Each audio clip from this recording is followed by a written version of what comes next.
Since 2013, Sophie has carved out an instantly identifiable musical vernacular based on synthesized bubble sounds, brash treble, deep bass, and distended, anonymous vocals. Listening to early singles like Lemonade of Izzy could be a disorienting and thrilling experience, because Sophie's music sounded like a latex-coated version of radio pop. It followed many of the same rules that governed the main, but all the textures were too taut, too perfect, too unreal. But in the self-directed music video for It's Okay to Cry, Sophie appeared in front of the lens of a camera and introduced an element of vulnerability to her work.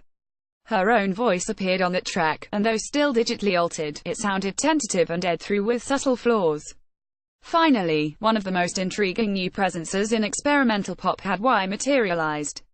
Sophie's debut album, Oil of Every Pearl's UN Insides, adapts many of the technical strategies heard on her previous work to looser, more sprawling compositions. Instead of chaining together compact singles as on 2015's product, the album builds and releases narrative tension. Beat-heavy romps like Pony Boy and Face Shopping nestle together at the top of the track list after It's Okay to Cry, giving way to celestial swells of synthesizer and voice. Where Sophie's early singles exhibited a keen feel for economy and a killer sense of humor, Oil makes a bid for transcendent beauty. One of the album's most astonishing tracks, Is It Cold in the Water, brings Sophie's music to a newly searching place. I'm freezing, I'm burning, I've left my home, a voice sings in breathy soprano. Cycling synthesizer chords build in volume throughout the verse and then drop away by the end of the first chorus. The voice sings the song's title, stretching out the word cold across a series of notes, as though it belonged to someone standing at the edge of the ocean, wondering if they should jump. It's the clearest image to arise from a Sophie song to date, and it sets the rest of the album in motion. The rotating chords continue into Infatuation, a low-key number about admiring someone from afar, only now it's a processed human voice singing the notes instead of a synthesizer. Then the song structures to which Sophie had been beholden for most of her career dissolve. The abrasive, chaotic interlude Not Okay opens up into Pretending, a 6-minute ambient murk entirely unlike anything Sophie has put her name to before.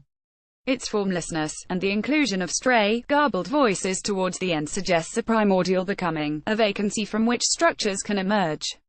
Out of the fog comes the refrain of the next song, glee repeated over hand claps that land on every beat, immaterial girls, material boys. The transition from amorphous noise to giddy rallying cry ranks among Oil's most satisfying moments. With self-affirming lyrics I can be anything I want sung through elastic pitch-shifting software, Immaterial sits at the album's thematic core. It's the molecules of a Madonna song filtered through a new context, speaking to how desire informs selfhood, how wanting to be something, a gender other than the one you were assigned at birth, say, is a big step in the process of becoming it. It may be the only step. Immaterial indulges desire the way the smartest pop songs can, by both inviting and challenging it. Its voices dance along irresistible melodies, and then they get distorted into impossible ones, twisted beyond their natural ranges into new, disarming shapes. Immaterial, alongside Oil's storming, 9-minute conclusion Whole New World. Pretend World, speaks to a conception of gender, being, and selfhood that feels increasingly resonant. By complicating the naturalness of the human voice and corrupting established pop structures, Sophie also complicates the supposed naturalness of gender, which has always been inextricable from music. Her work is a sphere where will and impulse take priority over fate and legacy. Nothing is preordained, everything is always in flux.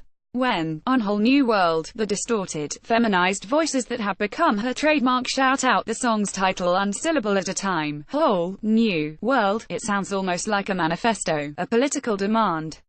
It sounds like the kind of phrase you'd shout in a crowd while clamoring for the freedom to be whatever it is you already are.